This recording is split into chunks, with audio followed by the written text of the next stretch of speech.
Well, howdy, folks. It is 7:30 p.m. CST. It is the 19th of June of 2021, and it's time for Cast Talks. Today we are going to be looking at a couple of good news stories. We're going to be watching some animal videos. And then on top of that, I think there's going to be time for some stories too. So stick around if you'd like to, and relax for a little bit.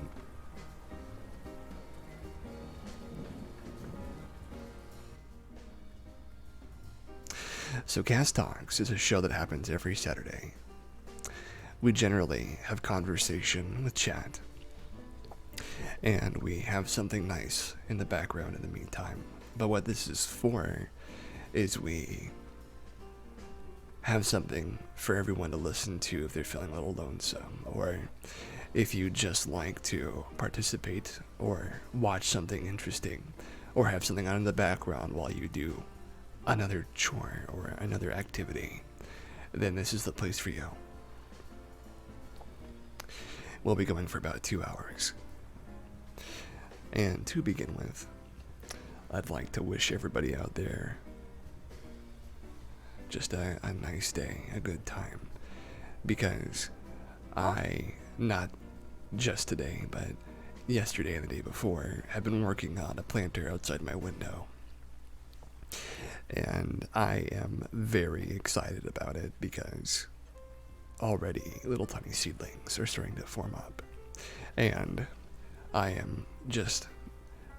can't wait until bees start visiting and insects of all kinds take a little trip and come hang out with my plants.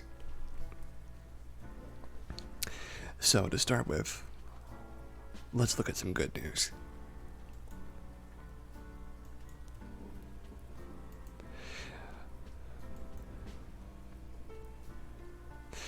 Our first good news for today. Man goes on 2,000-mile quest to mine his own diamonds for engagement ring and finds a 2.2 carat beauty.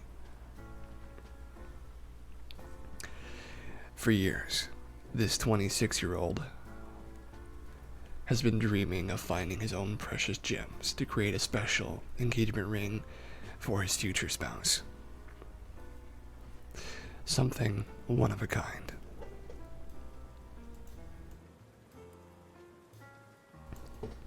After a coworker told him that he could actually mine for diamonds in a state park in Arkansas.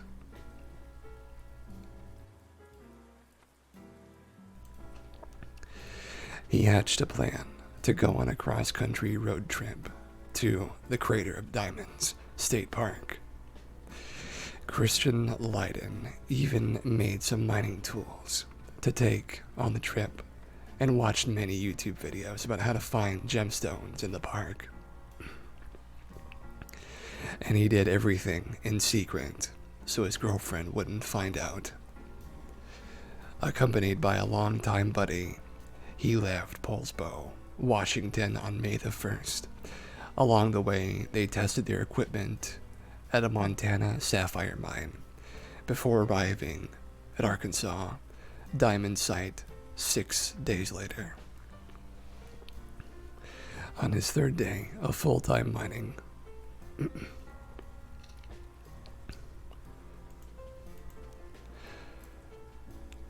the 37-acre diamond search zone at the Crater of Diamonds, Leiden was wet sifting when he spotted it.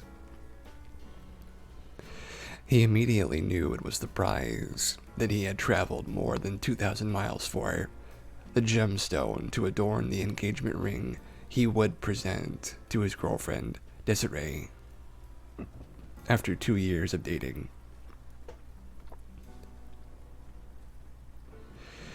I saw it shining as soon as I turned the screen over and immediately knew it was a diamond. I was shaking so bad, I asked my buddy to grab it out of the gravel for me. Lyden placed the gem in a plastic bag and carried it to the park's Diamond Discovery Center, where staff confirmed he had found a large yellow diamond. Weighing 2.2 carats, Lyden's diamond is the largest found at the park since last October, when a visitor from Fayetteville discovered a 4.49 carat yellow diamond. According to Assistant Superintendent Drew Edmonds, Mr. Lyden's diamond is light yellow, with a triangular shape and a sparkling, metallic luster. Like most diamonds from the park, it contains a few inclusions, making it one of a kind. As beautiful as the diamond is, I think the best part is the story behind it, Edmonds continued. Since the 8th grade, Mr. Lyden has dreamed of creating a special ring for his future wife, with stones and gold he mined himself, and now he can make that dream come true. Lyden told the staff he had already successfully mined enough gold to have a sufficient amount for the ring band, and now his quest was complete. I was just hoping to find a couple smaller stones, and had planned to buy a center stone later, but that won't be needed now. I'm gonna change this music a little too not what I'm looking for.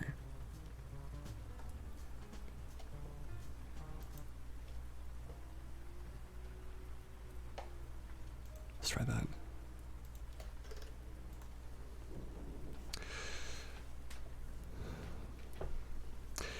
Lyden plans to make for opals in Nevada before returning home and wants to design an engagement ring alongside his bride-to-be, using all the gemstones collected from his cross-country mining quest. Finders of large crater diamonds often choose to name their gems. Lyden named his the Washington Sunshine because it's got a nice light yellow color, just like sunshine in Washington.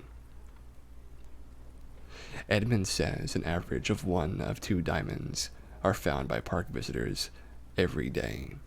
In total, over 75,000 diamonds have been unearthed at the Crater of Diamonds since the first precious stones were discovered in 1906 by John Huddleston, a farmer who owned the land long before it became an Arkansas State Park in 1972. The largest diamond ever found in the U.S. was unearthed here in 1924 during an early mining operation. Named the Uncle Sam, the white diamond with a pink cast weighed over 40 carats and was purchased by a private collector for $150,000 in 1971. Another well-known diamond found by a local Murfreesboro resident in 1990 is on display at the park's visitor center. A 3.3 carat white gem graded as ideal cut, D colorless, and flawless. Diamonds come in all colors of the rainbow, but the 3 most common colors at the crater site are white, brown, and yellow, in that order. Last year, before the second wave of the pandemic, the second largest brown diamond ever found at the Arkansas Park was uncovered, weighing in at over 9 carats. Admission to the park's diamond search area is currently limited to 1,500 tickets per day, and many are sold online at craterofdiamondstatepark.com.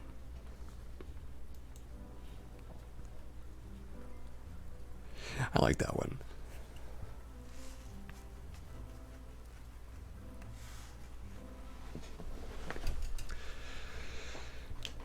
As far as finding something for a bride-to-be or a future wife,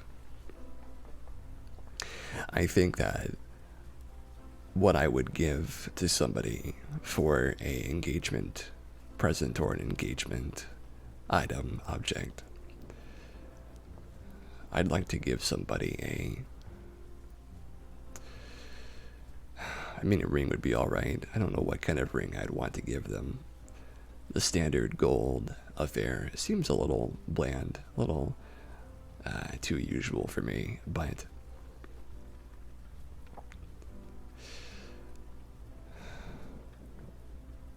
at the same time, I do want something that is very meaningful, something that I can say has a huge impact on my life and on theirs.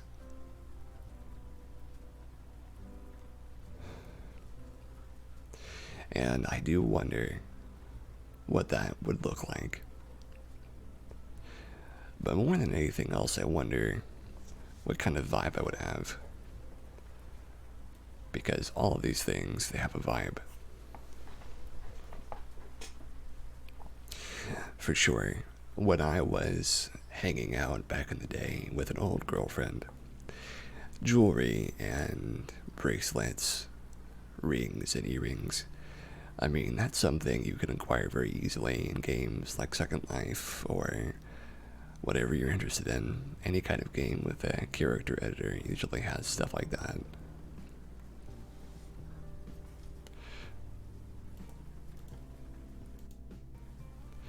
But at the same time, there's so much there to find, but none of it quite shines the right way. I think it's the same with people and memories too. On games like Second Life, there's a lot to be gained, a lot of fun to be had, and you can learn a lot about yourself, but at the same time, you can't ever manifest that the same way you could a real thing that you can hold in your arms. Though I guess nowadays they have haptic feedback suits that let you do just that. Hello, Destrada. How are you? We're glad to have you.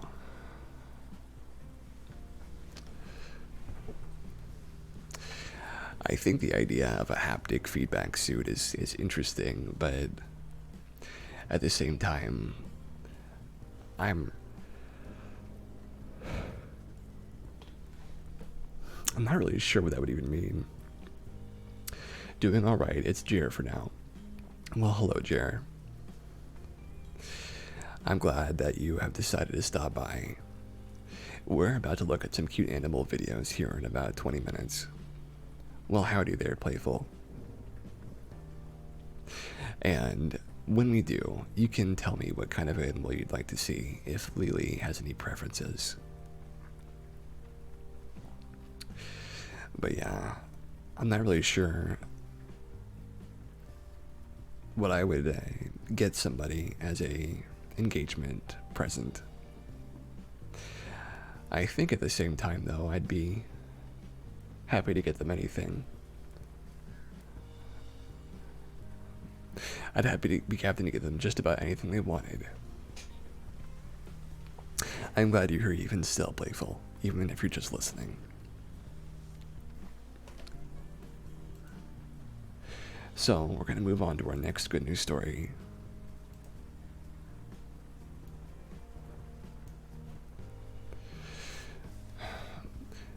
This is from Andy Corbley from June the 18th. That's just yesterday. This self-healing cement automatically fills any cracks that form to save energy and money.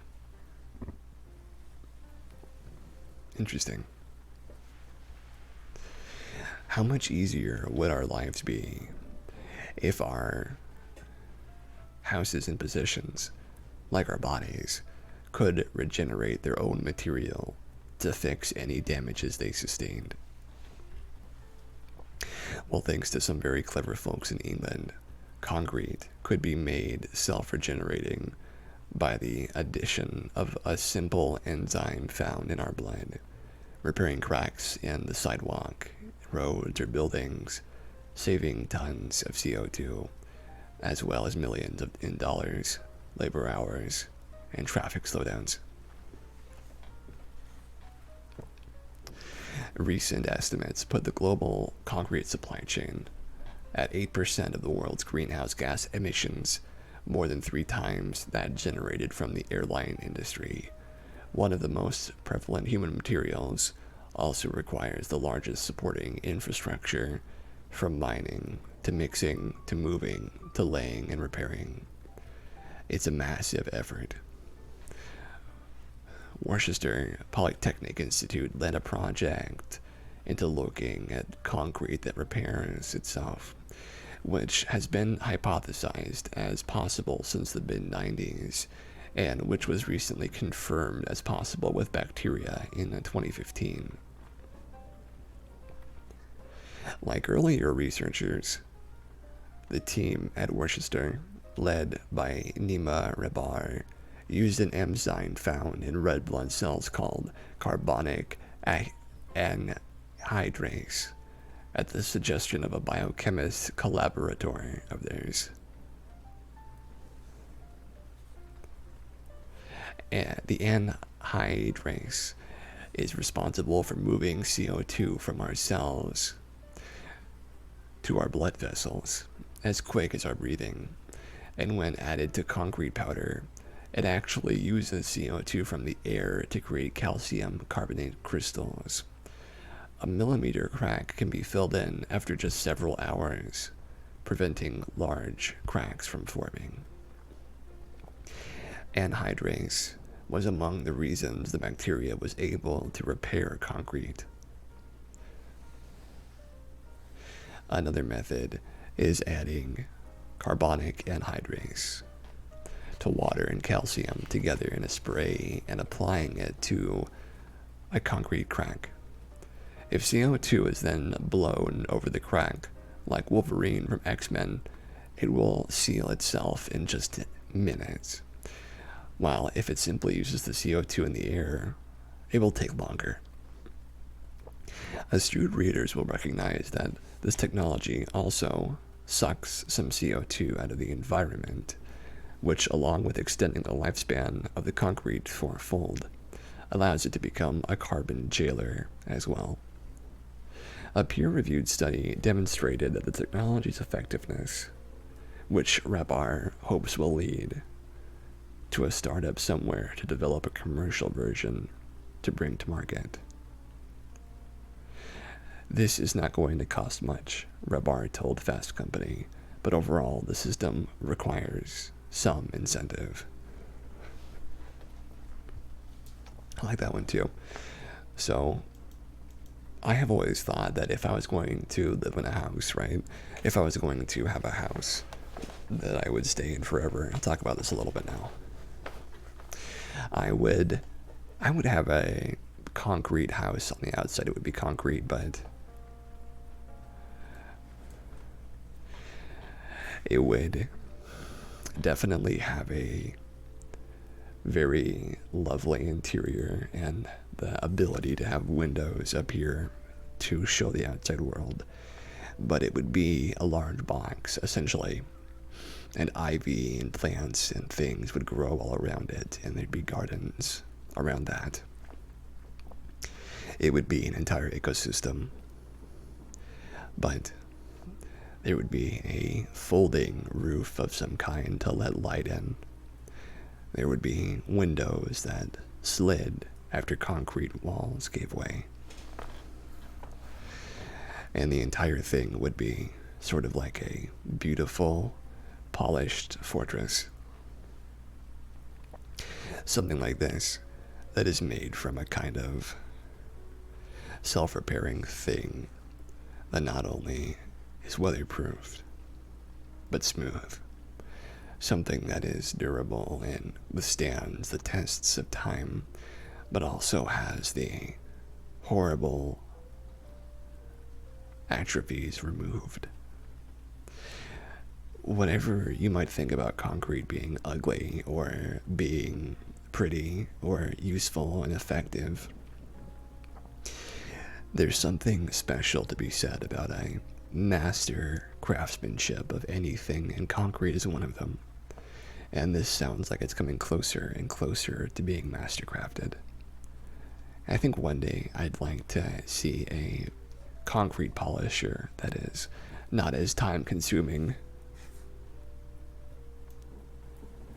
or as difficult to use or as unhelpful as the concrete polishers I've seen so far. But you know, I've seen the process of doing that, and it looks fairly difficult. Probably very expensive too. We'll see. Maybe I'll get the chance. Just maybe.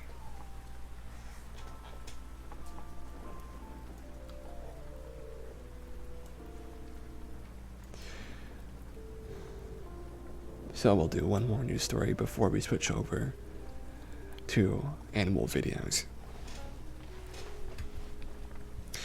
Well, howdy there, Destrita.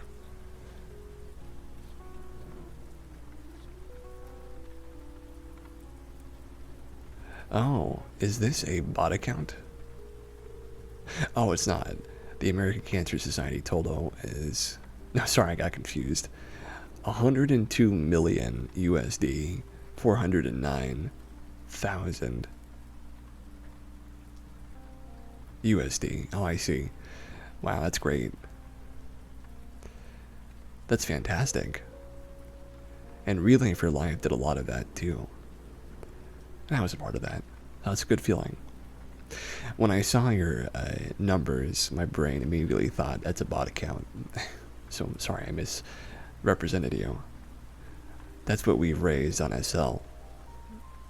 It's wonderful. It is really wonderful. 102 million L. I've never even seen that much L before. Honestly. 102 million lindens and 409,000 USD. Yeah, that's a big potato. It's a big Twinkie.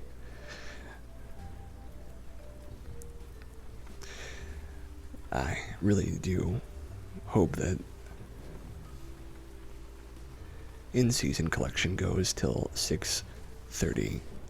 The 30th of June is still a ways away, so there's still a lot of time left to collect. And I still have some of the extra that you gave me, so I could send some of that their way as well. It does sound like a good news story.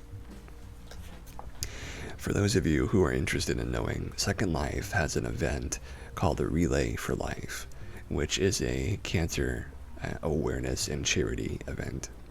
It is a part of the American Cancer Society. And Jeremy, if you wanted to link the sim that it takes place in, go ahead and do that here. I think you can just type in or paste in the actual landmark, or in some way. I kind of forgot how you do that. But look them up. You can go to Real Life Relays, or you can go to Second Life Relays if that's more easy for you. You don't have the SL URL on you. That's okay. As long as you know that it exists, it's at least something. So anyone interested, please feel free to run a couple of laps or go and find a kiosk to donate to, or go find someone and help them as even a friend, or if you can, as a caregiver. And that is a good news story.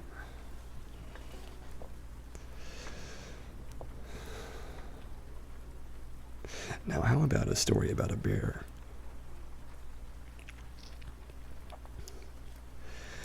The circus turns over the last 4 performing bears to an animal sanctuary that has holistic natural environments, by Andy Corbley from yesterday. The career in the limelight is over for a quartet of performing bears after a Vietnam circus agreed to hand them over to a sanctuary. Animals Asia has already campaigned for the release of 2 show bears, Sugar and Spice.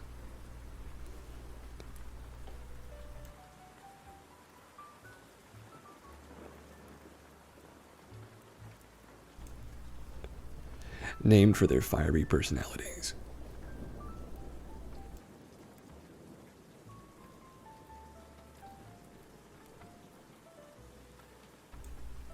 And now the last four Asiatic black bears from the same circus, Ginger, Chili, Pepper, and Saffron, have arrived at their sanctuary to reunite the Spice Girls in a holistic, wild environment where they can return to their natural state.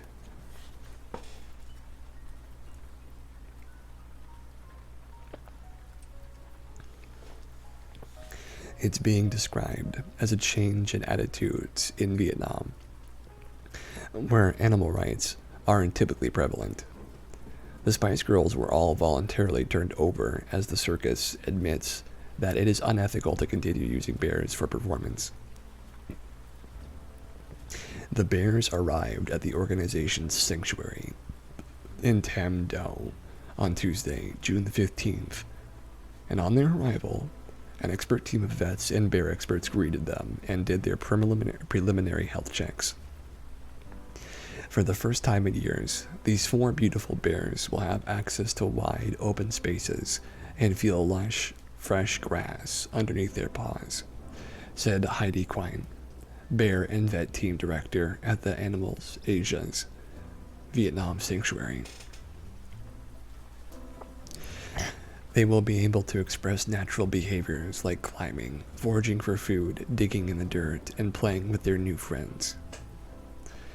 Animals Asia has been lobbying for the end of performing animals in zoos and circuses in Vietnam since 2014. Their campaign informed a decision from the Ministry of Culture that instructed circuses on ending the use of animals in performances, 15 of which have already done so, while many more are phasing them out, swelling the numbers of bears in the sanctuary to 186. This is a direct result of our tenacious yet collaborative approach to working with authorities and communities, said Tuan Bendixson, Animals Asia's Vietnam director. As we have seen time and time again, the only cure for so many of the things we want to change in the world is kindness. It's very true. You know, I've only ever seen a bear in real life once, and it was at a zoo in the state I live in currently. And it seemed a little bit melancholic. I don't know if it's right to keep animals in captivity, and I don't know if it's right to have any animal being owned. But what I do know is that any creature, no matter how big it is, whether it's a snail or an elephant, can have an impact in somebody's life, and every creature has a mother and a father. And that thought always makes me feel happy, knowing that everything came from somewhere. It makes me feel more aware and grateful and believing of not just the animal kingdom, but the circle of life in general. I'm a firm believer that the origins of something, whether it's an animal or a person or a work of fiction, they can mean everything. And you can never really change that, but you can use it to become something stronger and greater, because the only thing you should ever feel better than is your past self. And I got that from Kingsman: The Secret Service, which is a good movie.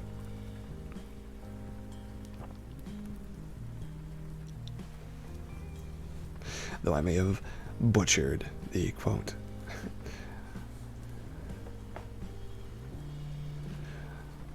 Let's see, we've got a kind of a bigger story, so let's move on to animal videos.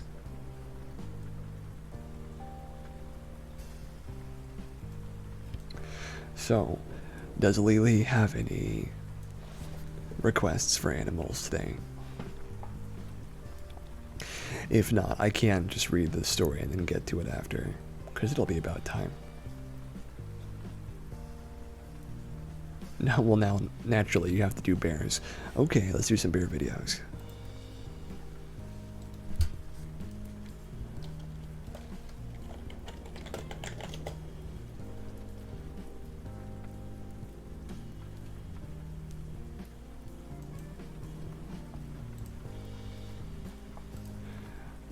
This video is called Woman Buys New Hammock for Bear Family in Her Yard. Also, if you're NSL, just do a search for American Cancer Society. Very true. Birth of the bear. You know, bears eat a lot of berries, a lot of fruits. I'm a little jealous because I can't eat that many. I get sores in my mouth if I do. I've got one that's just starting to go away, finally. So I have to be careful of how much I drink. But you know, I'm sure being a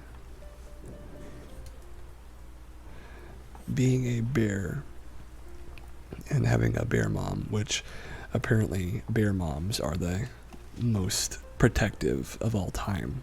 It's bears and I don't remember what the other one is, but bear mamas are extremely protective. It's why if you see bear cubs, you're just supposed to drop to the floor. Hippos, it's hippos, you're right. Hippos and bears are extremely protective. And if you see any bear cubs just playing around, just get to the ground and crawl away. That's the best thing you can do, is get low and try to just get out of there as slowly as possible, but also as quickly as possible.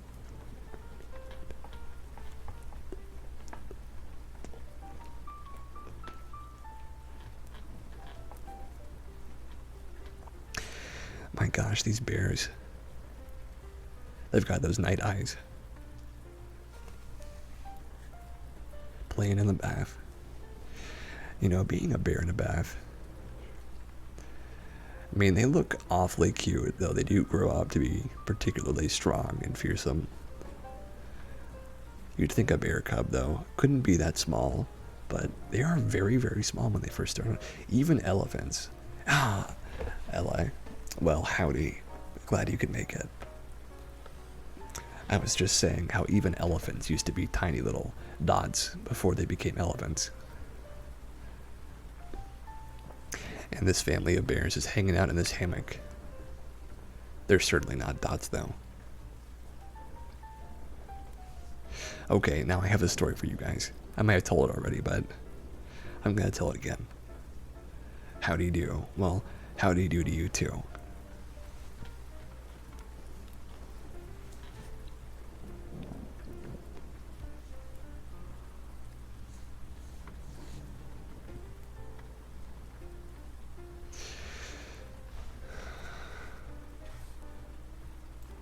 Let's watch how will these bears get down from the dodo.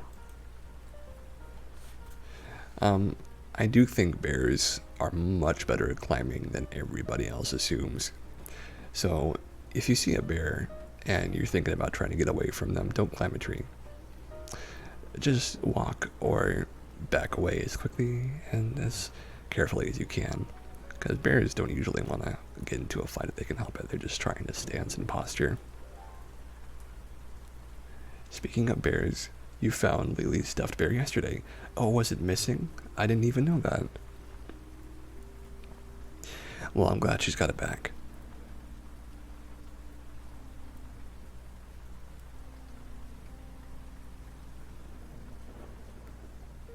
It was still packed in a box. Oh, that's right, after the move you just had. These bears are trying to figure out how to get down from this tree. I'm not sure I like this one very much, though. Let's look for a different one.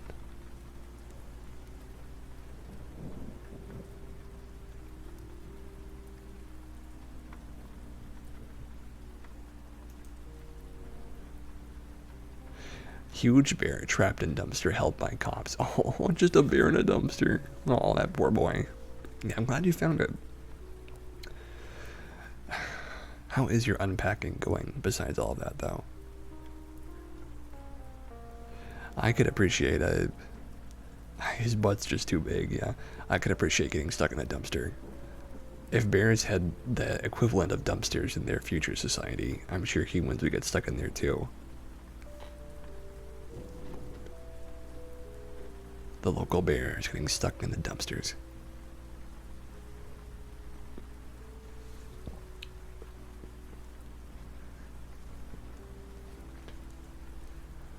A bear went dumpster diving, huh? Oh, you know, there's some good deals in there, and those bears can't resist that.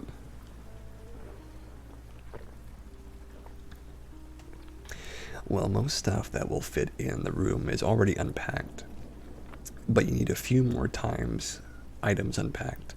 There's only one box, especially you need the lid off of. Probably tomorrow you will do it. Well, alright. Look at him in his fencer stance. He's fencing with that sword to get that bear out of there. Look at that bear just bent that bar. Did you see how he bent that? I want to see that again. Just watch that bar right beneath the bear. Watch how he just bends it. Just bends it. My gosh. What a heavy, hefty boy.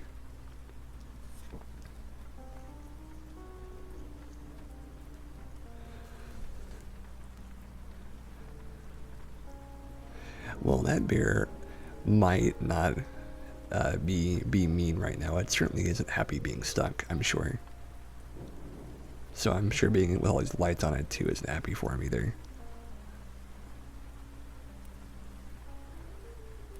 You gotta get him out of that dumpster. Oh, he's tired. He's all tired. He probably needs a snack.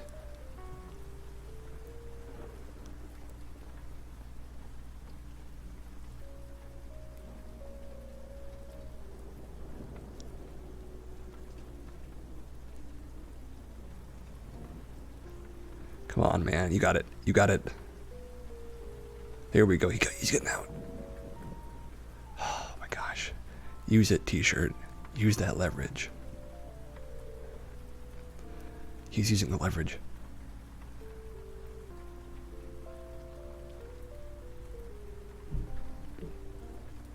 Oh, he's huge. And he's so exhausted from being in that trash can. From being in that dumpster. Oh, there he goes. Oh, he was stuck in the lid. I didn't even see what that was. He's out. The boy's out. Oh, he's wriggling.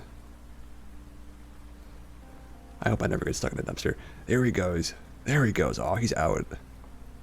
He is out, everybody.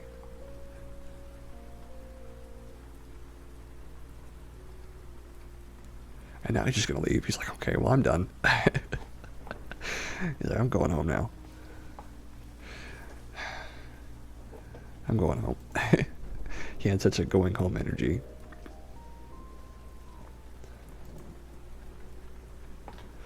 Tiniest rescued black bear grows up to be cute. Well, black bear cubs are really cute, I have to admit. They're very adorable and very vulnerable in the way they look.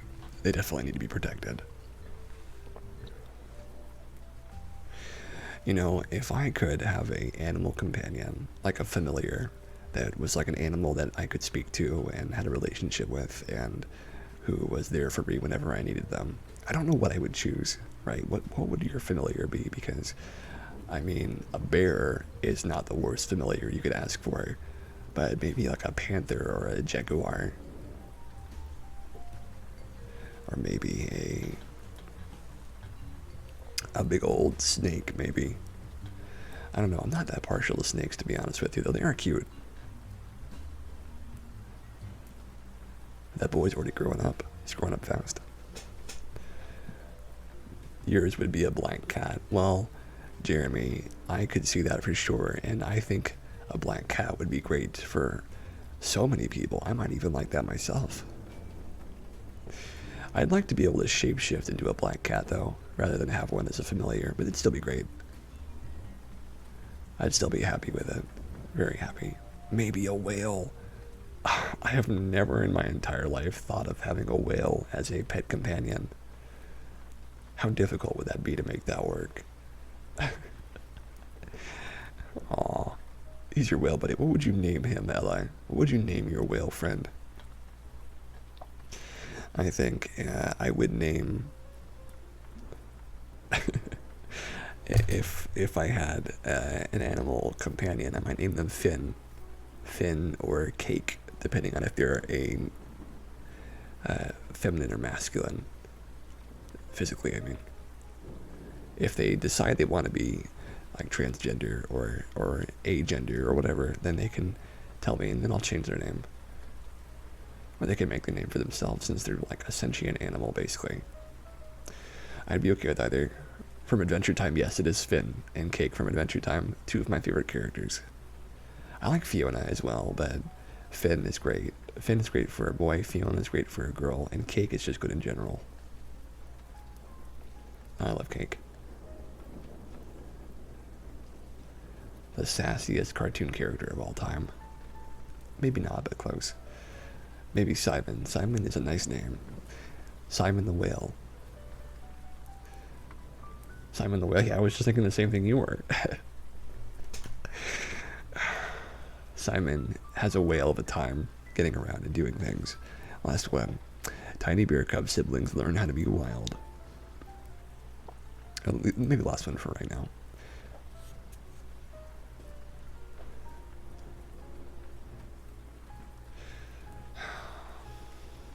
I think having a crocodile as an animal companion is less convenient than a bear, but still pretty powerful because crocodiles are they're sprinters, or well, crawling sprinters, you could say. They are very quick over short distances.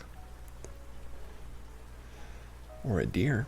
A deer is very iconic for an animal friend. A deer with magical glowing horns, that sort of thing, like from God of War, the remake, or the reboot. Or maybe a big old boar. That'd be nice. I bet bears love getting their stomachs tickled. I bet they love it. Oh, plus you could ride the deer. Oh man, that would be great. You could save so much money if you had like this amazingly fast deer that you rode on. Right? Like imagine it went like 60 miles per hour or something, or it just leaped in huge bounds. That'd be great.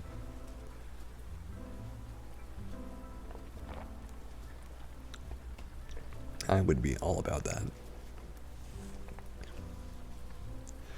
Beryl and Brenda. Oh, they have such big eyes for being so tiny.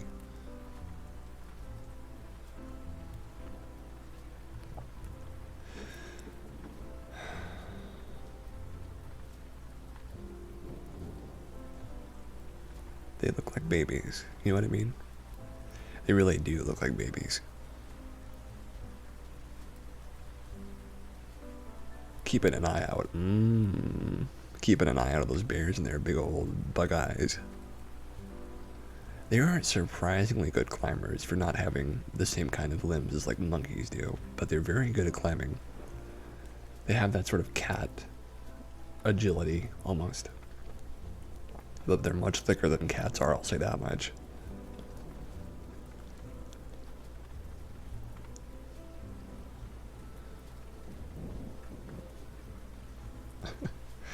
Bears love pumpkins. You would never have guessed, but they do. They love biting them.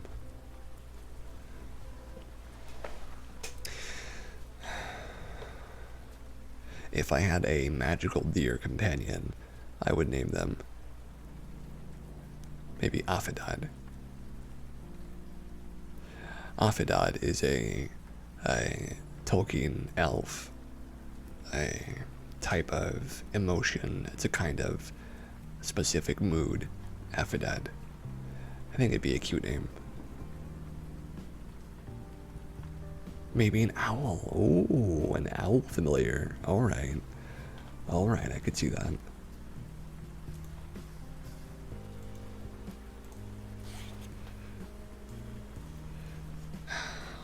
An owl would be really great.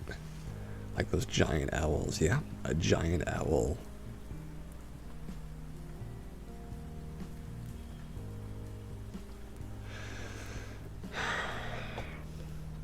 Or like a barn owl. Barn owls are kind of creepy, but I've always liked them since Labyrinth, the movie with David Bowie in it.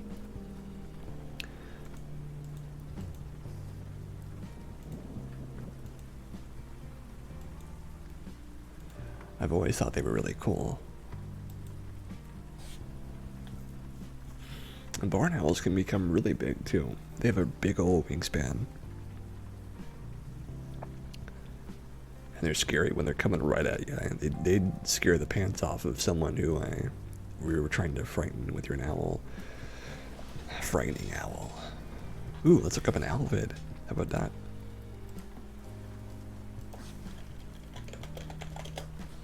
Owl dodo.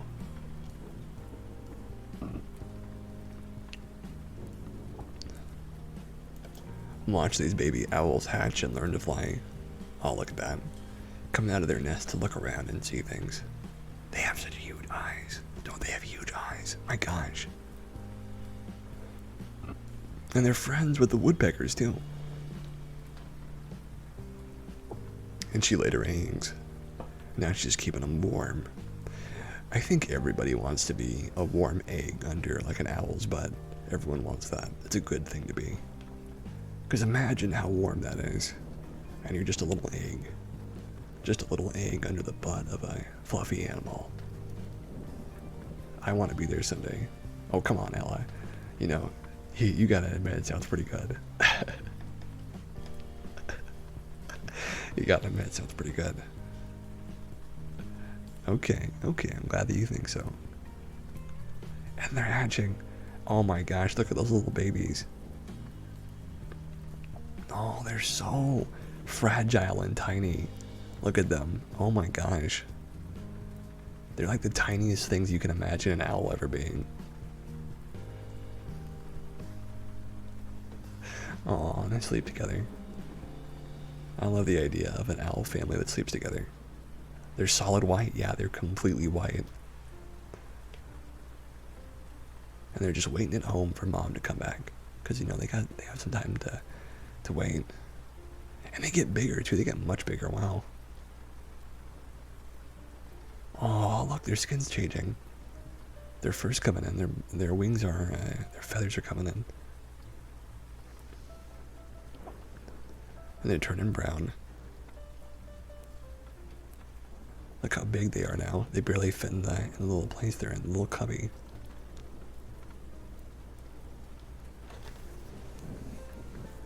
They're smacking each other with their wings.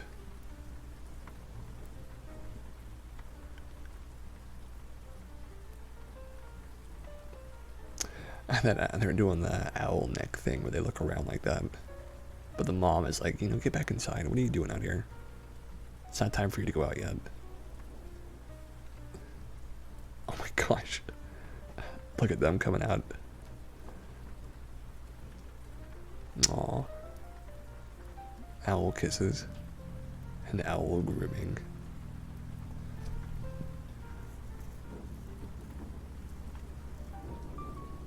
My gosh. Oh, that sun looks pretty. What a great day to have there first. I think a car's driving by.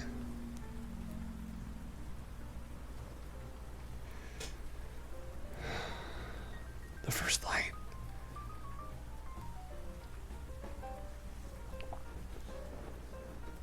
Cornell Lab. Let's watch one more. Fallen baby owl rescued by family. That one should be good. Oh wow. Why are its wings like that? Are they puffed up to be scary?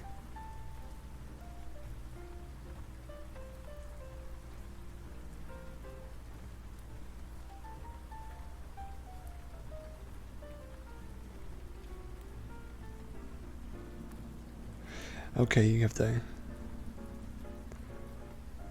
get that owl to safety.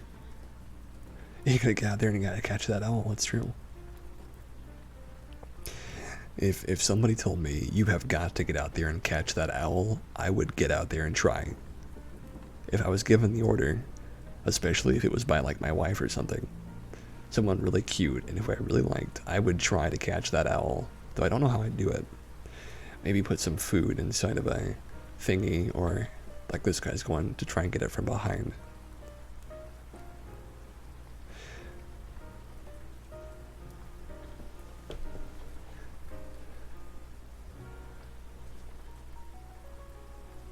Snapping his beak at you.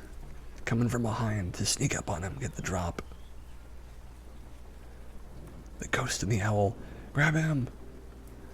He's so confused. He's like, what is going on? What is this?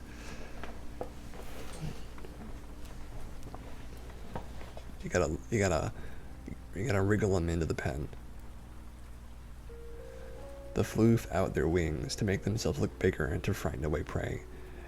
Yeah, that would frighten me away. It's a big looking owl. And you gotta close the cage, and there he is. Look at him. He's safe.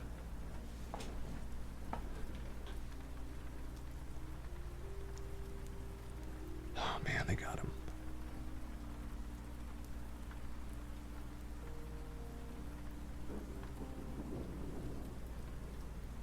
Oh wow, look at this guy. That looks like Sir Anthony Hopkins. I don't know why I see that when I look at him, but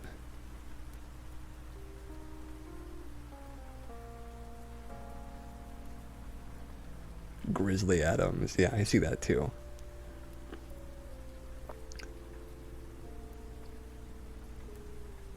Ever see that TV show? I have seen one episode. I don't remember what it's even called, but I know what you're talking about. What a name, Grizzly Adams. Santa Claus. Oh yeah, I see that too. I see that too. I'm gonna name a character like that somewhere. Grizzly Adams. Look at him. Holding an owl in your hand. That's pretty great. That's a pretty great place to be. Man rescues owl using Swiffer plus other creative animal stuff.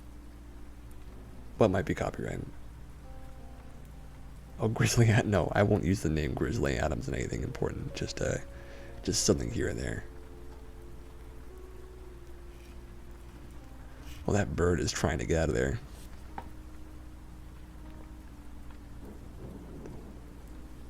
Oh, you know what? This is not quite the right video for us. We want more owl stuff. Owls, owls.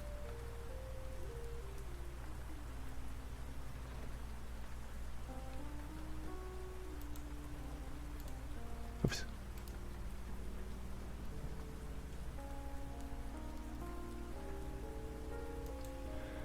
Stunned owl flies in the window and thanks whole family who rescued him.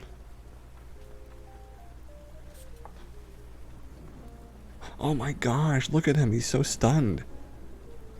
He was so stunned. He needed help right there.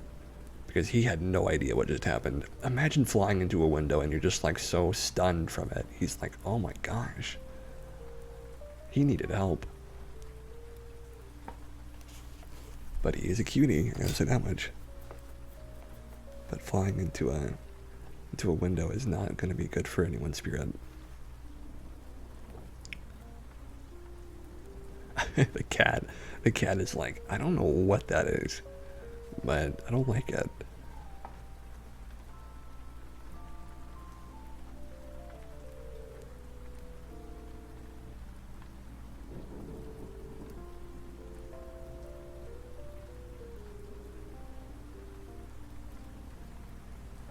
He's just trying to get out. I don't know if owls and cats. Oh, black cats. Yeah, there it is. Get out of here. You get out of here, big guy. You get out of here and you go live a good life.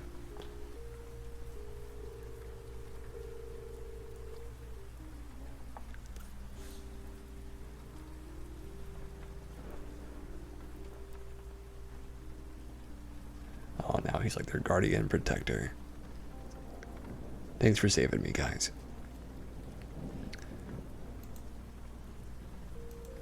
That's a good feeling to have.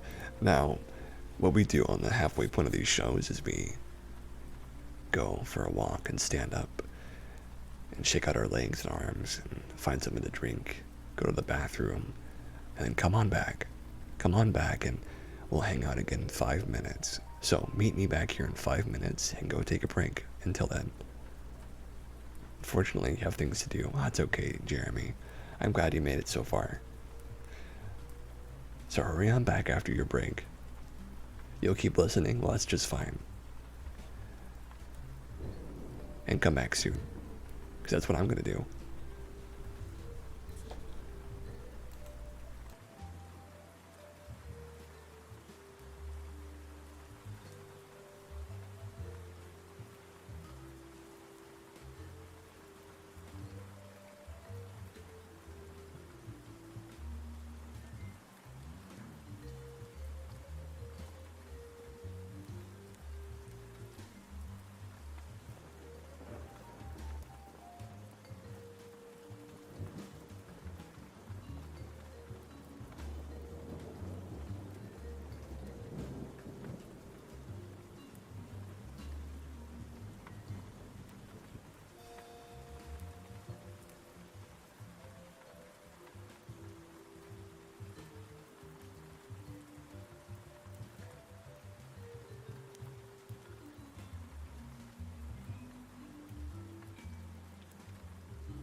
And we're back.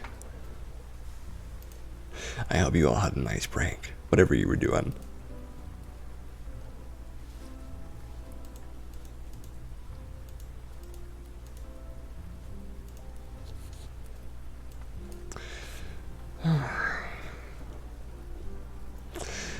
And as we get into this lovely little mood, this little atmosphere,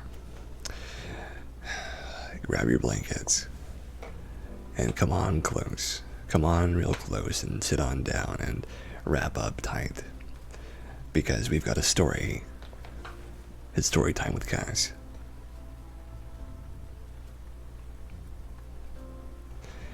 When I was very, very young, maybe, let's say 15 years old, I might do it. Just a 15-year-old Babu, just a tiny bean of a Cass, and I was going to a sleepover, maybe the first sleepover I'd ever been to. As you can imagine,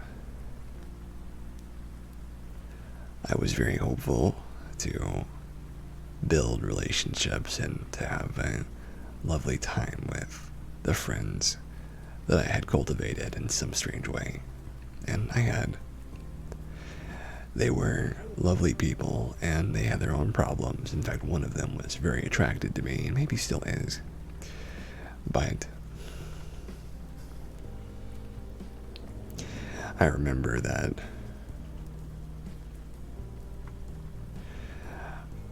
I went over to their house, and the first thing we did was we had some kind of dueling competition among us people, and we were using Nerf swords and axes and things like that, Nerf weapons. And so we went 1v1. I used a sword and shield, as was my thing at the time. And most other people had either a sword or a shield or a dagger or an axe. But we squared off. I was fighting a young boy by the name of R, who was much bigger than me. R and I think he was very attracted to me even then, though he was maybe a year older. I was a cutie, can't be denied. And I remember that we were going back and forth for a little while. And then I outmaneuvered him by swinging my sword side to side as quick as possible. And I was just maybe quicker than he was. I was able to move the sword behind his defenses under his wrist and right into his chest over and over again. And he couldn't block me. He kept getting hit. And I won that round. There were really only 4 of us, so it was only 2 rounds. But after we had seen who won the most, whoever had the most victories, we went on to the elimination round, the final round. And it was me and M. It was R's house, but me, M, and C, we'll call him C, were there spending the night. And we went on to the trampoline next. And trying to fight with Nerf swords while you're on a trampoline is a fairly bad idea, I'll tell you outright. But we got on the trampoline and we started bouncing. And we would double bounce each other sometimes, which you're not supposed to do. Ever. We would double bounce each other, and we'd be going flying high in the sky, and we'd do a dropping attack on the other, and we'd miss and flail and drop our weapons and have to grab them, have the other players throw us weapons from the outside. And I remember there were swings and wild, reckless attacks left and right. But what I remember most is not the victory blow that I got on him, but M sitting on the trampoline with a sense of loss and having failed. But then I also remember bounding, taking little jumps on the trampoline as I had my weapons held in the air above my head, a victor's pose. But it was a facade, unfortunately. I was only making that pose to try and make the moment feel more real instead of actually enjoying it. which is unfortunate, but it is the tendency of somebody who is in need of help to do things like that. And I definitely had a lot that needed to be repaired. But that night, I remember we all slept outside on the trampoline, or tried to.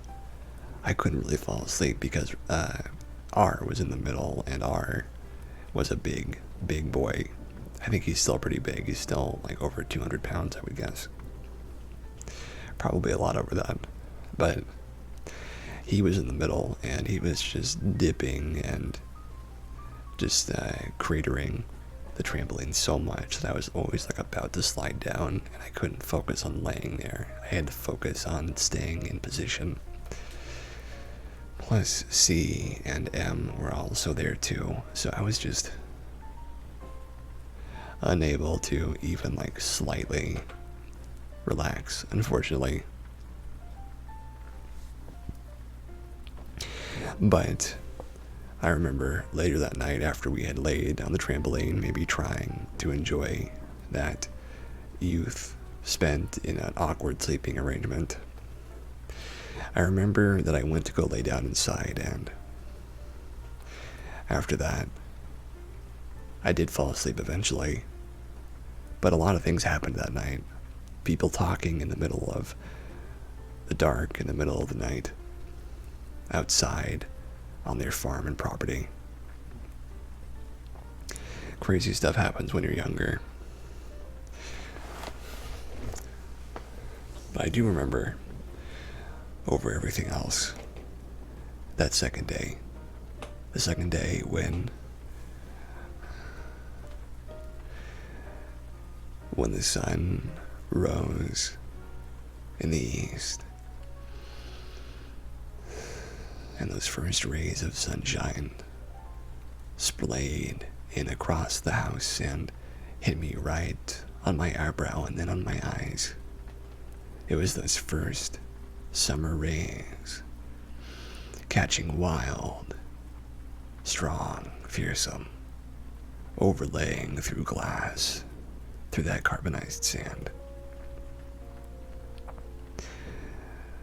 And there was something special about that moment of waking up like that, something so alluring and mysterious, of being woken up in such a natural way by the sun itself, not by an alarm clock or by some kind of gadget, but being woken up by nature, being woken up by the very thing that was meant to teach you when to be awake.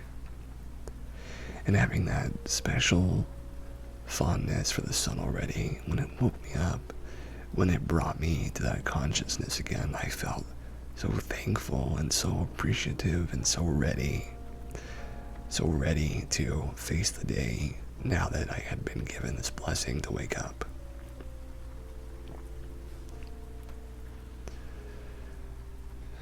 And there's never really been a moment besides that very moment where I felt like I was so fortunate and so blessed to have a good day.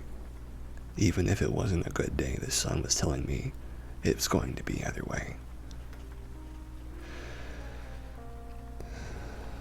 And that made me really happy. I remember that moment so well. Of all the things that happened that weekend, the collisions and problems, the tension and air of issues that existed and issues that wouldn't exist for a while. It was being woken up in that perfect way, that almost perfect moment of splendid serendipity. But that's my story for today. I hope you all enjoyed that. It's time for more good news, so I'm going to read you a little bit more, okay?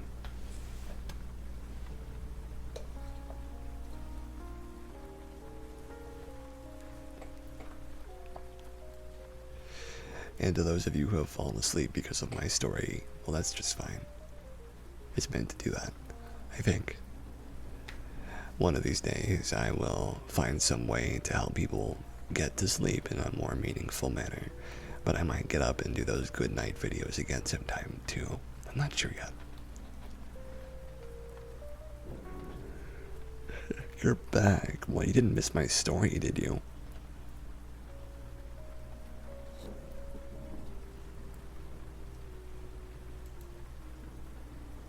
Oh, don't tell me you missed my story. It was a good one.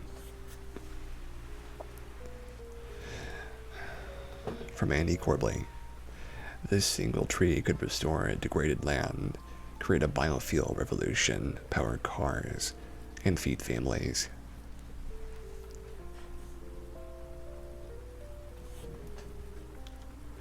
Growing across much of Asia, it's known by many names, including Indian beech, Pangamia, Karum trees, Kanji, and Malapari.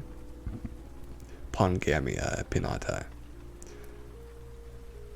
is a member of the pea family that is being considered by Indonesian forestry experts for potential landscape restoration and the future of bioenergy.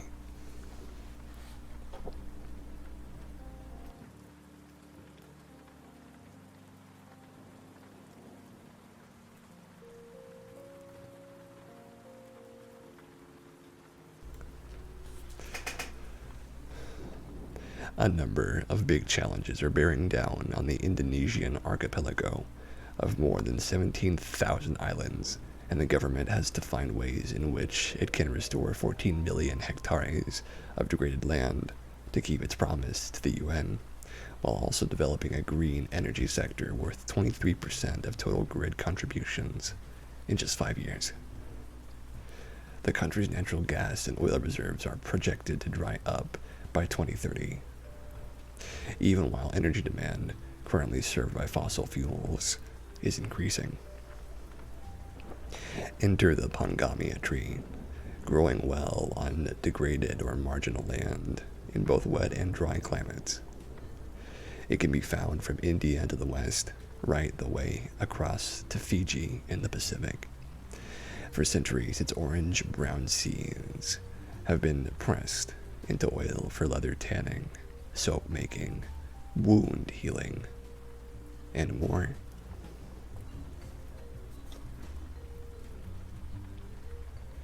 Indonesia's Ministry of Forestry and Environment's research is looking into Pangamia for mass tree planting, as they believe this special oil can be used to power a biomass energy revolution, as well as offering a new crop for local communities to thrive off of economically and even use as food. The tree, which trying to plant all these trees in rural areas, is they have to provide multiple benefits for multiple parties across multiple periods of time. Trees that grow fast may not live long enough to affect long-term change within the soil, while trees that grow long and strong may be chopped down by citizens because they don't produce anything. Trees that produce forest products may not support functioning ecosystems among them, or may not restore the land at all, but that is vital if 14 million hectares are to be renewed by the time of the Paris Climate Accord and its targets. The coconut and the baobab both have the honor of being referred to as the tree of life by certain indigenous groups, and the Pangamia could certainly be accorded that honor as well. One of the fastest growing trees in the Indonesian archipelago, it can thrive arid and in wetlands from sea level to 1,200 meters above it. Degraded soil, like the kind which can be found on the boundaries of agricultural land, suit the Pangamia just fine. It improves the quality of the soil as it's a nitrogen fixer. Modern extraction methods confirm the oil's potential as a biofuel crop, with one study finding 44% more oil per seed extracted than traditional methods. When combined with 5% gasoline, It can power diesel engines in vehicles without compromising performance. This is key, as many of the more remote Indonesian islands are powered by diesel generators.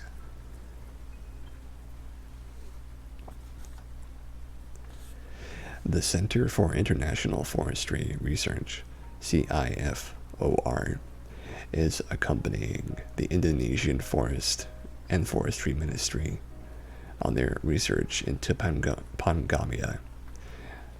And one of their scientists, Budi Leksono, recounts that the trees can even be used for food, as when the seeds are pre-treated and dried, they can be turned into a nutritious flour.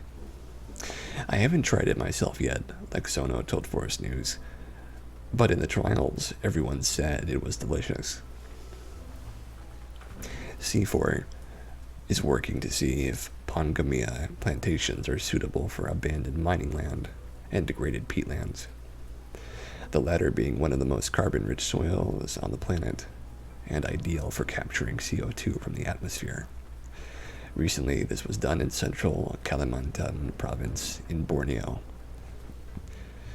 We planted the trees a year ago, and so far, they are growing faster than other similar species, said Leksono.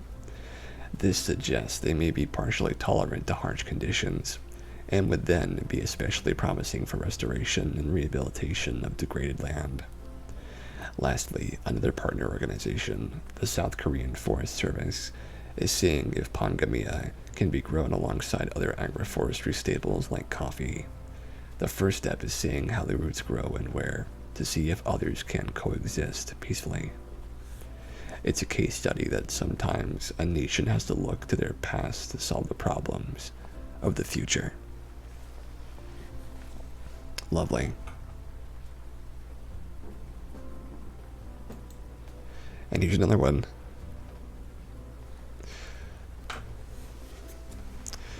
By Andy Corbley from June the 16th. Bees have a new life-saving vaccine to make them immune to pesticide, excuse me. There's been a lot of talk about vaccines these days, but not for bees. But a Cornell student has figured that since our most important pollinators are regularly exposed to lethal pesticides, there ought to be talk of a bee vaccine. James Webb did more than talk. He invented one. A pollen-sized microparticle containing a compound that neutralized one of the most commonly used and toxic pesticide bees encounter. Once fed to bees, they demonstrated hugely increased survival rates after being exposed to the pesticide compound malathion. Bee-munity, that's a great word, is a marketable supplement vaccine for beekeepers that was demonstrated in a study published in Nature Journal to prevent 100% of bee deaths from malathion, whereas the survival rate of bees exposed to malathion in the control group was 0. The enzyme it contains enters the digestive system and breaks down the malathion before it reaches the bee's brain. The first product was only effective for one major chemical used in agricultural pesticides, but Webb is trying to develop others, as well as have one for a wild bee species by the end of the year. For example, the same pollen-inspired microparticle technology can be filled with a special oil that soaks up other pesticides like a sponge. The bee leaves the particle behind when it goes to the bathroom, but the pesticides don't return to the environment. So far, we have not found one pesticide which cannot be captured by this technology, Webb writes. I always thought there was a lot of research going into seeing if bees were dying and the extent of which bees were dying, but not really many solutions, Webb told Adele Peters of Fast Company. Webb acknowledges this is a last resort, but that until industrial agriculture can get pesticides out of their operations, his products will help beekeepers and enthusiasts alike to protect their bees. Lovely.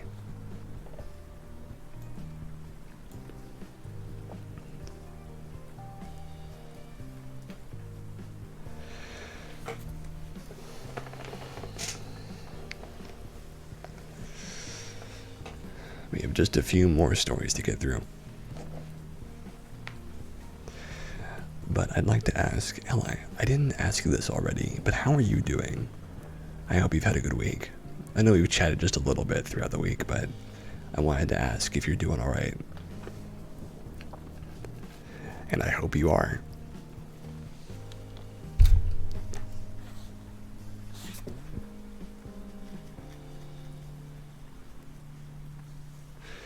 Here's another good one. Nigerian homes built from thousands of plastic bottles, 12 times stronger than brick and earthquake strong, by Andy Corbley from the 15th of June. New Mexico is known for its adobe dwellings, Kyoto for its wind temples, and now in rural Nigeria, there are villages making waves for their plastic bottle houses. You are A-OK. It's just hot there, so trying to cool down any way you can. Well, I hope the idea of listening to this stream cools you down a little bit, as hot as it might be, and I am sorry that your heat is so bad.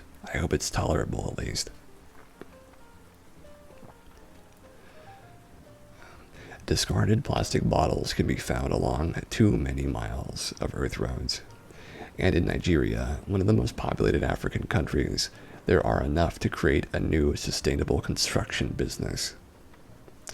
In fact, there are now houses being built with discarded plastic bottles that are filled with sand and set into a wall via a lattice pattern. The homes are offered for lower prices, which helps rural villages. And this greener construction method is strong and durable, able to withstand earthquakes and even firearms. Called bottle brick technology, Al Jazeera reports that the walls are 18 times stronger than regular bricks. In the central state of Kaduna, the project employs out-of-school or jobless youth, filling bottles with sand before stacking them amid a glue of traditional mud technology and securing the outside with a net. The result looks quite striking and can cost a third less than traditional housing in the region, with raw materials being almost free. I mean, yeah, there's bottles everywhere, so just find bottles and sand and some mud and you're good. As many as 14,000 plastic bottles would go into making a house, and staff at the Development Association for Renewable Energies are hoping to pitch the project to the Nigerian government in order to secure some additional funding and expand the enterprise.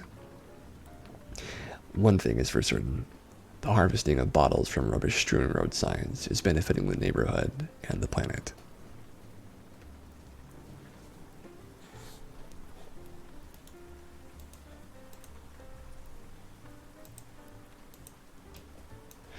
And here is the video. I'll show you guys for a minute. Let me turn that down a little bit.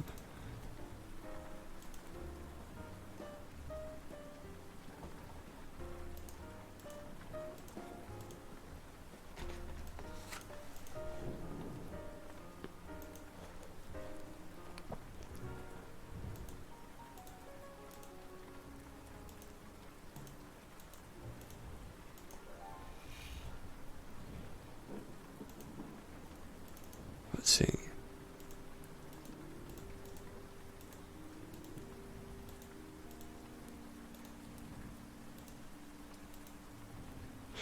Okay, it's not finding it for some reason. I don't know why.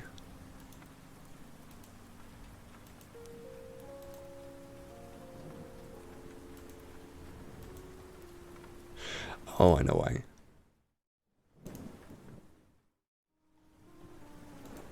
There we go.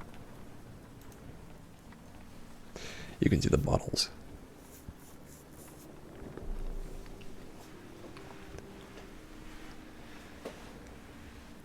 I mean, look at that. Isn't that crazy?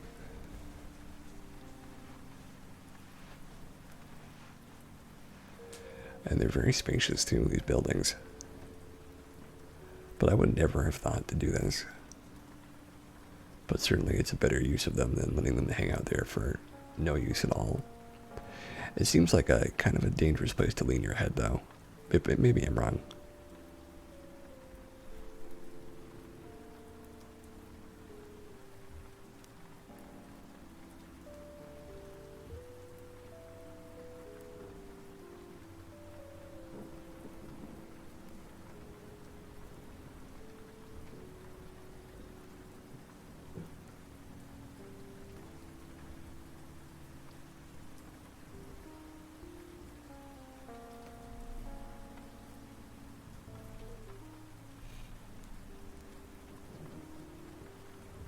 They do look pretty interesting, these buildings. I have no idea how anyone came up with this, though.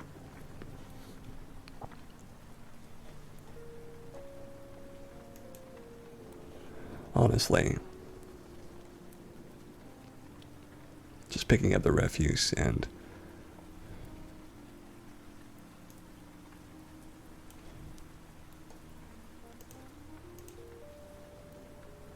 just scooping it away.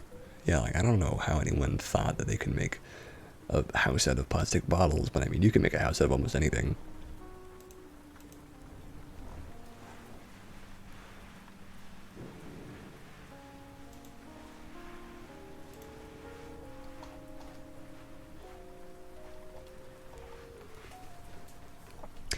We've got another one. This one comes with a video. 80-year-old bonsai master creates incredible tiny forests as a rebel in the ancient art. Bonsai is the Japanese art of growing ornamental, artificially dwarfed trees. Masahiko Kimura began creating his first bonsai designs in his mid-teens, featuring dead wood sculpted by tools of his own design. They broke traditional rules dating back centuries. Perhaps Kimura's rebellion rule breaking shouldn't be too surprising. His first dream was to be a rock and roll star. Over the decades, Kimura's unique style has gone on to become accepted and even revered, with fans nicknaming him the Magician. These days, Kimura, who is now in his 80s, is one of the country's rare bonsai masters, and he has apprentices all over the globe. So we'll show this one again. And just look at that.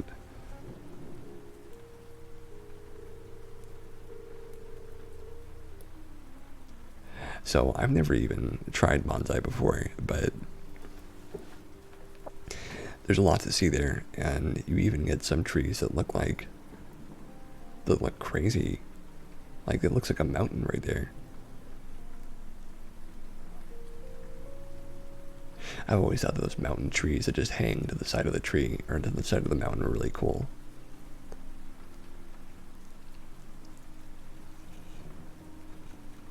But I've never really gotten interested in stuff like that before.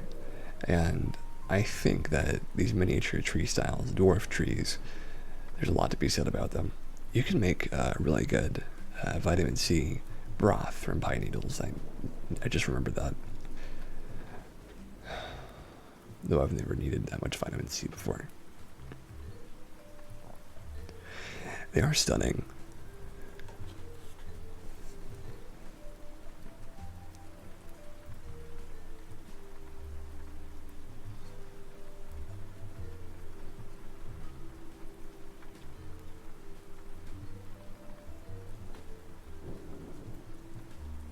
Oh, for some reason though, I don't find myself to be particularly enamored with the idea of the dwarf trees, but they are interesting. It does seem, I mean, I know that a huge amount of effort went into this, but I think it's neat, but I'm not too captivated by it, specifically. But it is neat.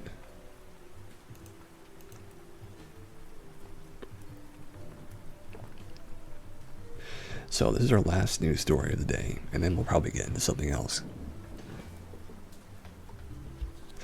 Although people in industrialized nations, and this is from the lifestyle of this Amazonian tribe, may hold a key to healthy aging.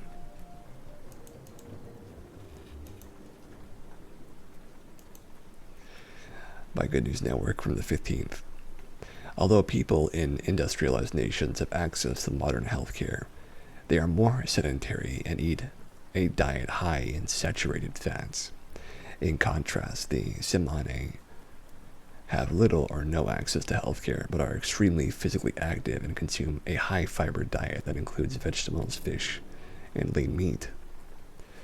The Tsimane have provided us with an amazing natural experiment on the potentially detrimental effects of modern lifestyles on our health. said study author Andre Irimia, an assistant professor of gerontology, neuroscience, and biomedical engineering at the UCS Leonard Davis School of Gerontology and the USC Viterbi School of Engineering. My gosh, these titles are so long. That title was like almost an entire paragraph right there. These findings suggest that brain atrophy may be slowed substantially by the same lifestyle factors associated with very low risk of heart disease.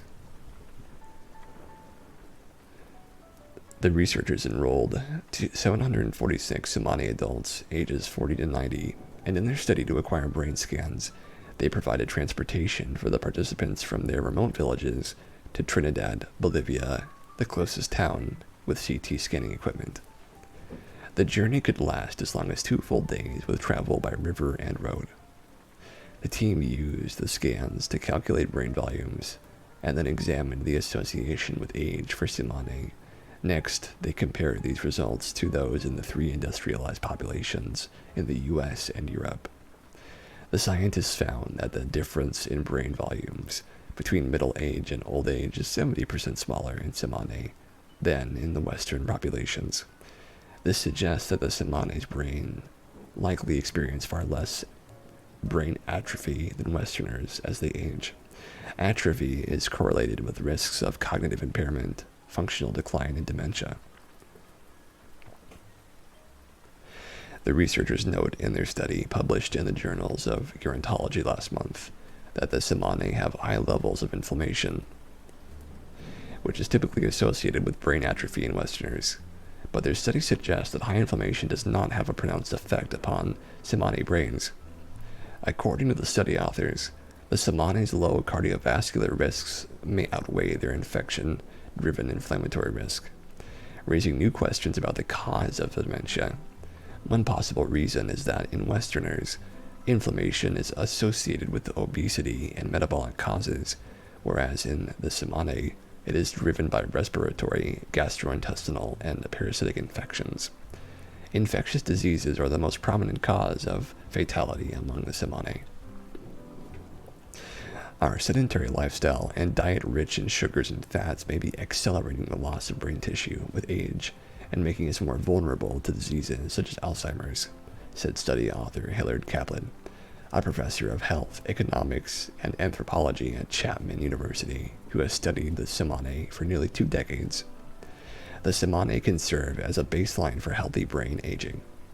The indigenous Simane people captured scientists and the world's attention when an early study found them to have extraordinarily healthy hearts in older age.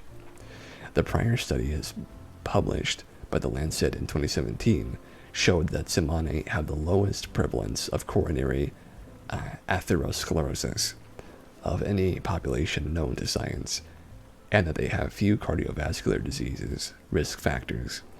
The very low rate of heart disease among the roughly 16,000 Simane is very likely related to their pre-industrial subsistence lifestyle of hunting, gathering, fishing, and farming. This study demonstrates that the Simane stand out not only in terms of heart health, but brain health as well. Kaplan said, "The findings suggest ample opportunities for interventions to improve brain health, even in populations with high levels of inflammation." And that is all of our good news for the whole night. There were a bunch of stories there, and we got through all of them.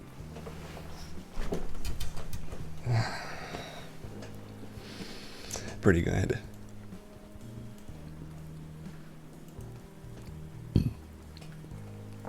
Excuse me. That one got by me. Got by the sensors. So, I want to ask, does anyone in chat have any questions for me regarding anything with the show or anything of interest to them? Right now, I am accepting all questions, whatever they might be. But while we do that, I will be looking for another video for us to play in the meantime.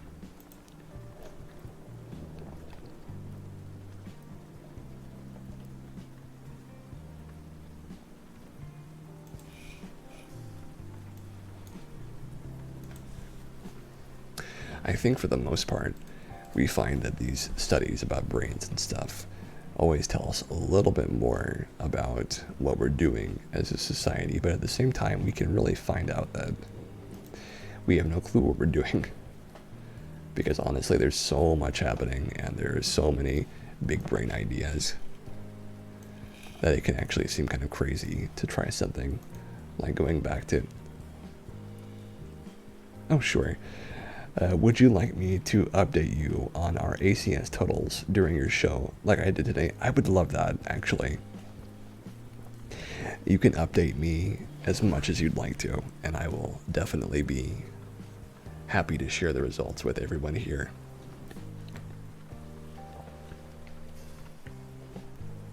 Yeah, that'd be great.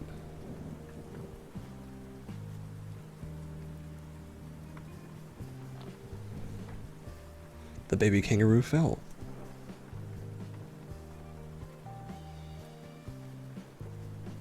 Well, you gotta save that baby. Look at him jumping around. Aw, little Babu. Kangaroos are so tiny, but they have such long legs. He's trying to climb into his pouch, because that's what he's used to. He's used to being in a pouch. Well, if you can get to 416 USD by the 30th, we'll have beat our all-time record, and the ACS liaison says he wasn't to shoot for 500,000 next year. He wants to, of course. Typo there. No, I understand. That's a great idea to try and improve the amount you're doing, and I'm sure you guys could do it. You guys can make a huge difference every year, and I mean, I've only just recently been able to get into it because of the way my life has been, but even just doing a lap, you know, that was really fun, and Lily was a very great running partner, and I like to think that she had a nice time too.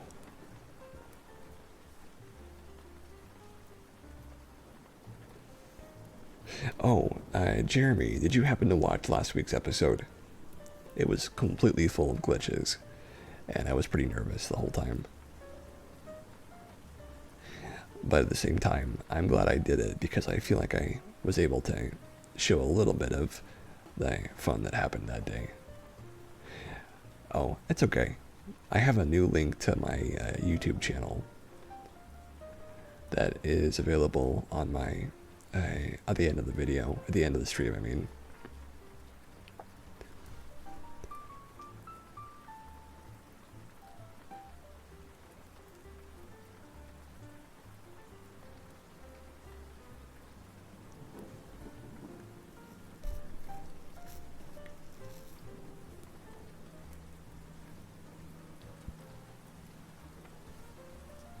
Oh, look at that kangaroo.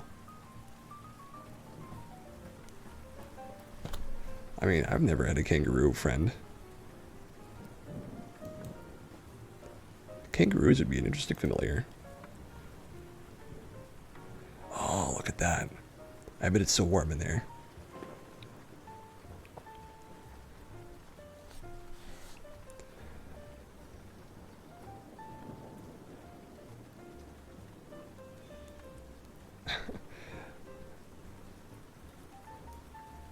Wallaby in your bed. Oh, what a cutie.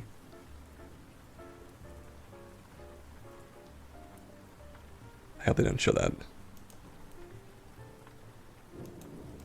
Yeah, I'm not gonna show that part.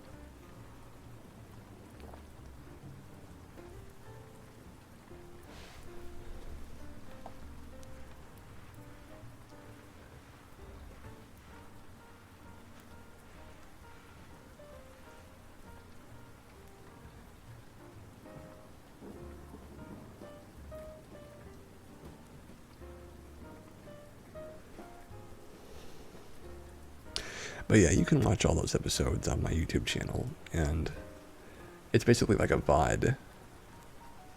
It's like a archive for my VODs. Yeah, it's like that.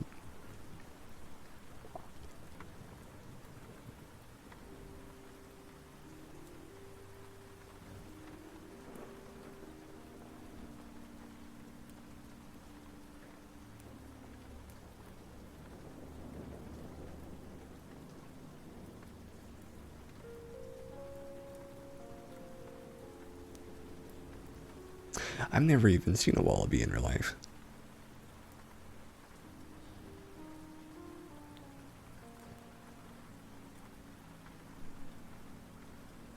Well, that's true. It's a very handsome wallaby as well.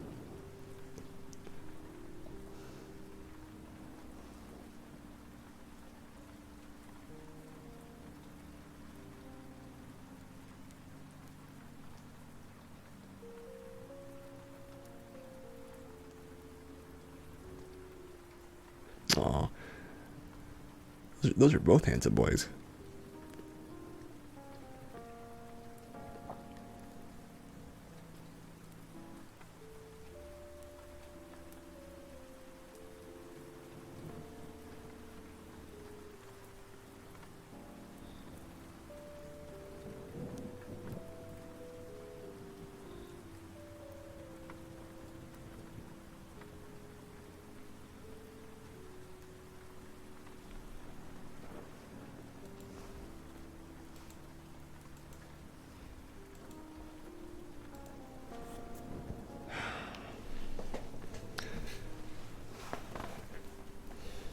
Well,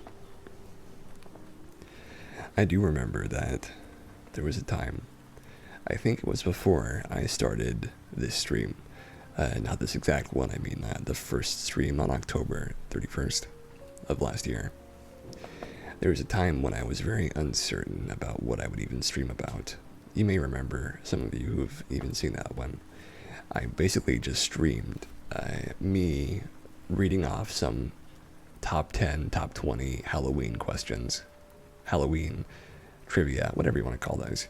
And I just did that for about an hour or so. And then I went to bed. And I don't know why it was 7:30 that struck my fancy, but I remember very well that I was super into the idea of just this chill Saturday stream that everybody can just sort of sit down and have a nice time with, and it cannot be very serious for the most part. And of course, you can't completely stop serious topics from happening, and I mean, I didn't know what I was doing at first, but I feel like I'm pretty certain of what I'm up to now. For the most part, at least for these streams. For my other streams, I'm still learning, but for Cast Talks, I do feel like I'm a pretty good understanding of what's going on. Though, I mean, these are like, I've been doing these for so long now. I feel pretty comfortable in the middle of them.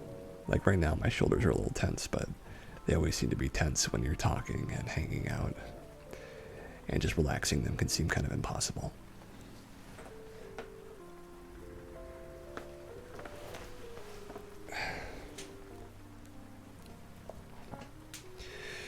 But I'll give you a little bit of sleep ASMR. How about that? Just a little bit. So,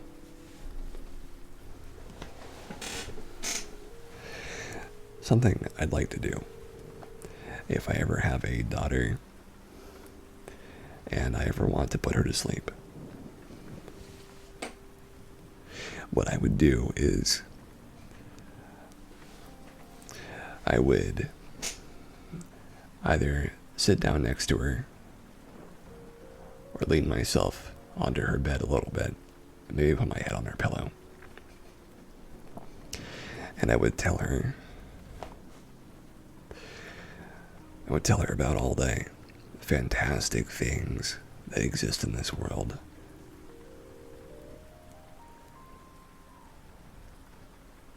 All the nooks and crannies, and the books, and movies, all the animals, and how each of the drops of rain come from somewhere in the sky, from somewhere in the ocean, and how all of it is a synergy that forms together. It forms into this world. And there's so much in the world to be seen and felt and understood. And even just like every brilliant thing. I don't know what that is, but yeah. Something like that.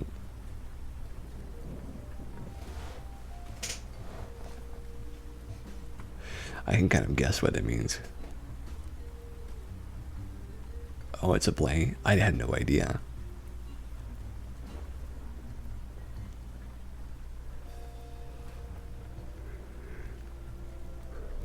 I think I would just describe these fictitious places, and I would describe how soft blankets are or how cozy a pillow can be. And I would just do ASMR.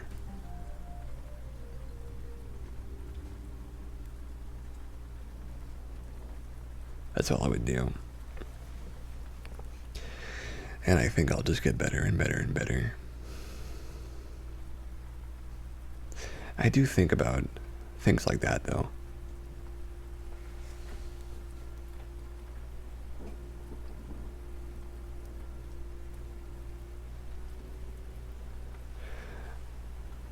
I think about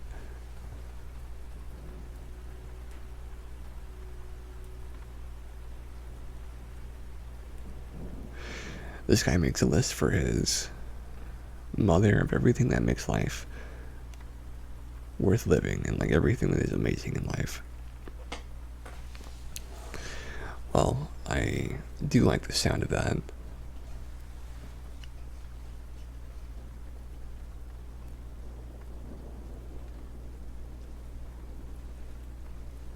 Yeah, I figured it was that.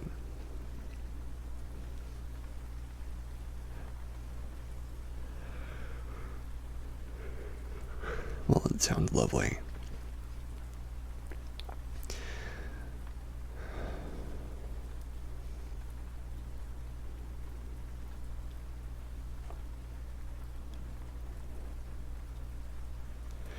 And every now and again, I get so relaxed by the sound of my own voice that I start to fall asleep when I'm doing these. Can you include Brenda's chicken casserole in that everything that is amazing in life? Well, of course you can. I've never had Brenda's chicken casserole, but it sounds like a lovely and scrumptious meal. Just waiting to be imbibed.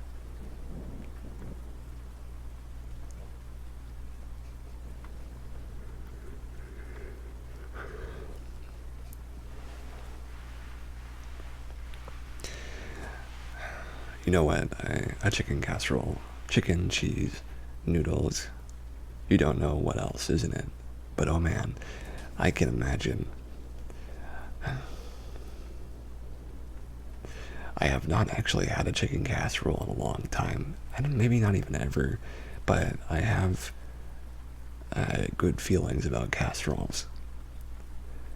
You wanted to ask her to make it for you, but you had too much dairy that day.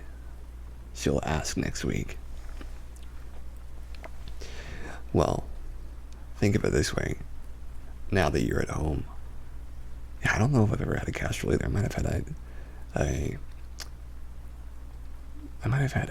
a casserole of some kind.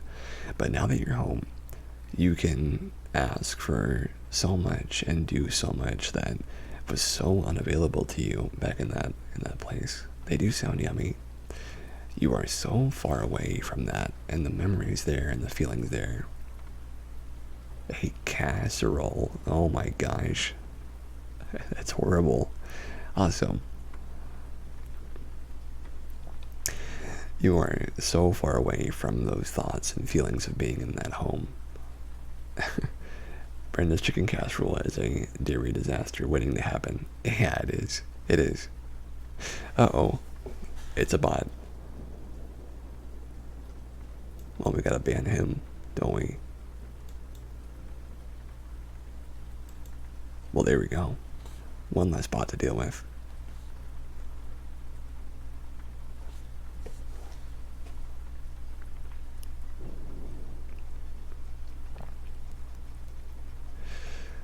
Those bots. There have been a little more recently bots than before. Honestly, it sounds like a fun Friday night. It does sound fun. Did that thing just say buy followers? Do people actually do that? That's horrible. Well, for some people, this is not a enjoyment thing. It is a business thing. And it's never been that way for me because I want to mostly just use this to reach out and help people. But some people are very desperate to get to 50 followers so they can start making money off of it. And I'm sure that that would work to buy followers. You'd be surprised how many big influencers have bought followers. Probably. There's probably quite a few of them. I don't know any information on that besides that I know it happens, but it is natural for people to want something like that because there is a special importance to every little thing, especially on Twitch when you're first starting out. But honestly, it's best just to let it happen organically, of course. And, you know, I say that. I've lost followers, I've gained some, and I'm over halfway to being an affiliate, but you're talking celebs, yeah. There are many people who have abused the privilege of having enough riches to exploit the system, and there are people who have created these false states of existing with followers that don't really exist. That's very strange. It's very, very strange. But money can get you a lot of things, but it can't get you a hug or a real friend or somebody worth spending time with.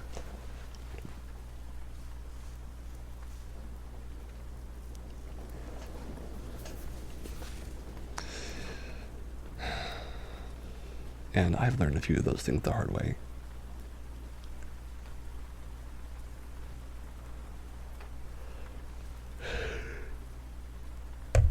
Those are not things you want to learn the hard way if you can help it, though.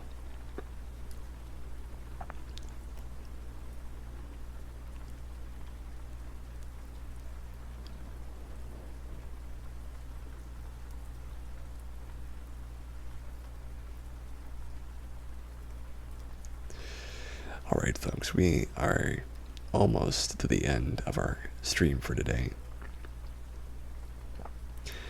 And I'd like to thank Ella, Teddy Two Bears, and Playful, and Destrada. And I'd also like to thank, let's see who else is active. Speaking of friends, it's like 7:30 PST. I think I'll actually call Aldine. Well, alright. No, it was just you three that were the most active. Well, alright. Thank you to everybody who's lurking right now. I see you guys, and I hope you're doing nice. Having a nice day. And as always, I'm glad to have you guys here, and I'm glad that we've had this time together. But unfortunately, we've come to the end of our time. It was a good stream. Have a good night, Cass. You too, Ella. You too, and you as well, Destrada, Jeremy, and you too, Playful. So I want to thank you guys for being here. I want to wish you a safe and quiet evening. And I want to tell you to take care. Have a nice night. I'll see you next time. Bye-bye.